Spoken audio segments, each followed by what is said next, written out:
வணக்கம் நண்பர்களே. நம்மள நிறைய பெண்கள் என்னடா வாழ்க்கை இது, இவருக்காக மாஞ்சு மாஞ்சு இப்படி வேலை செய்யறேன், ஆனா இவர் என்ன கண்டுக்கிறதே இல்ல. கல்யாணம் ஆன புதுசுல என்னையே சுத்தி சுத்தி வந்தாரு, ஆனா இப்போ என்ன கண்டுக்கிறதே இல்ல. அப்போ கொஞ்ச நேரம் பேச நேரம் கிடைக்காதா அப்படின்னு ஏங்குன காலம் போய் இப்ப எல்லாம் பேசினாலே சண்டையில போய் முடியுது அப்படின்னு புலம்புவாங்க. அப்படியெல்லாம் புலம்புற மனைவியா நீங்க? அப்போ உங்களுக்காக தான் இந்த வீடியோ. இங்க நிறைய பேருக்கு மனைவிய பிடிக்கல அப்படிங்கறத விட, அவள் நம்ம கூட தானே இருக்க போறா, எங்க போயிட போறா அப்படிங்கிற எண்ணம் தான் மனைவிய கண்டுக்காம இருக்கிறதுக்கு காரணமா இருக்குது. என்ன கண்டுக்கவே மாட்டேங்கிறீங்க அப்படின்னு கத்தி சண்டை போட்டு ஆர்ப்பாட்டம் பண்ற நிறைய மனைவிமார்கள் இங்க இருக்க தான் செய்யறாங்க. ஆனால் சண்டையே போடாம கணவனை வழிக்கு கொண்டு வர எளிமையான 5 ரகசிய வழிகள் இருக்கு. இத கடைபிடிக்கிறது மூலமா உங்க கணவரை சுலபமா மாத்திர முடியும். அந்த 5 வழிகள் என்னென்னன்னு பார்க்கலாம் வாங்க. முதலாவது, சுயமரியாதைக்கான எல்லையை வகுத்துக் கொள்ளுங்கள். ஏதோ ஒரு விஷயத்துக்கு சண்டை வந்திருக்கலாம். அந்த நேரத்துல அவர் கடுமையான வார்த்தைகளால் உங்களை திட்டிருக்கலாம். அது உங்களை கஷ்டப்படுத்தியிருக்கும். அந்த கஷ்டத்தை மனசுக்குள்ளேயே வச்சுக்கிட்டு அடுத்த 5வது நிமிஷமே போய் அவருக்கான தேவையை நிறைவேத்தாதீங்க.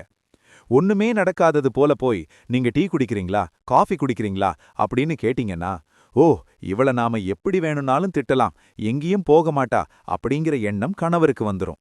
இதை தவிர்க்கணும்னா எப்போதும் போல உங்க வேலையை செய்யுங்கள். நீங்களாக வலி போய் அவருக்காக எதையும் செய்யாதீங்க. டீ வேணும் அப்படின்னா அத அவர் கேட்கட்டும். நீங்க உங்க சுயமரியாதையை விட்டு தர மாட்டீங்க அப்படின்னு இதன் மூலமா கணவருக்கு உணர்த்துங்க. இரண்டாவது, பேச்சை மட்டுமல்ல, வார்த்தைகளையும் குறையுங்கள்.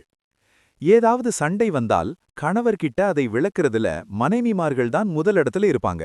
நான் ஏன் அப்படி செஞ்சேன் தெரியுமா, நான் ஏன் இப்படி பேசணும் தெரியுமா அப்படின்னு ஆரம்பிச்சு விளக்கம் கொடுக்கறதால எந்த பிரயோஜனமும் இல்லை. அந்த நேரத்துல பேசாம இருந்து பாருங்க. எப்போதும் சண்டை வந்தால் பேசுற மனைவி இன்னைக்கு பேசலையே அப்படின்னு கணவருக்கு தோன்றும். அப்ப நாம தான் ஏதோ தப்பு செய்திருக்கிறோமோ அப்படின்னு யோசிப்பாரு. நாம இவ்வளவு நாள் மனைவியை மதிக்கலையோ, ரொம்ப காயப்படுத்திட்டமோ அப்படின்னு யோசிப்பாரு. கத்தி பேசி சண்டை கட்டி சாதிக்க முடியாதத பேசாம மௌனமா இருந்து சாதிச்சிடலாம். மூன்றாவது, வீட்டில் உங்களுக்கு முன்னுரிமை தாருங்கள். பொதுவா பெண்கள் எப்போதுமே வீட்டில் இருக்கிற எல்லோரும் சாப்பிட்டதுக்கு அப்புறம், குறிப்பா கணவன் சாப்பிட்டதுக்கு அப்புறம் சாப்பிடலாம் அப்படின்னு நினைப்பாங்க. உடம்புக்கு முடியலனாலும் கணவருக்கான பணிகளை செய்ய நினைப்பாங்க.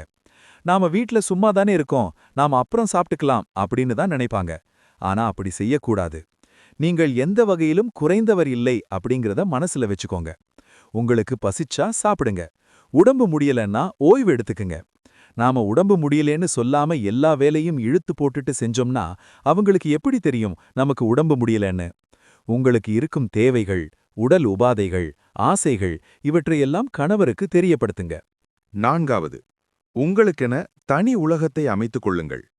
ஒரு சில பெண்கள் எப்போதும் கணவரே உலகம் அப்படின்னு வாழ்ந்துகிட்டு இருப்பாங்க. கணவரை தாண்டி எதையும் கத்துக்கவோ தெரிஞ்சிக்கவோ விரும்ப மாட்டாங்க. அப்படி இருக்கிற பெண்களை கணவன்மார்கள், என் மனைவி நான் கிழித்த கோட்டை தாண்ட மாட்டாள் அப்படின்னு பெருமையா சொல்ற மாதிரி சொல்லி சுலபமா அடிமையாகிக்குவாங்க. இதுக்கு இடம் தராதீங்க. கணவரை தாண்டி இந்த உலகத்துல கத்துக்கிறதுக்கும் தெரிஞ்சுக்கிறதுக்கும் நிறைய விஷயங்கள் இருக்கு. உங்களுக்கு எது பிடிச்சிருக்குன்னு பார்த்து அதுல உங்க திறமைய வளர்த்துக்கோங்க.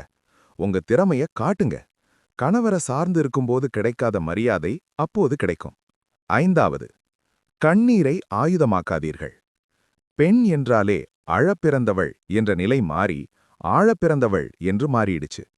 பல பெண்கள் கணவரிடம் ஏதாவது பிரச்சனைனா முதல் ஆயுதமா கையில் எடுக்கிறது கண்ணீர் தான். ஆனா அது மிகப்பெரிய தவறு. மனசு எவ்வளவு கஷ்டத்துல இருந்தாலும் கணவர் முன்னாடி அழாதீங்க. அது மேலும் மேலும் உங்களை பலவீனமாக்கும்.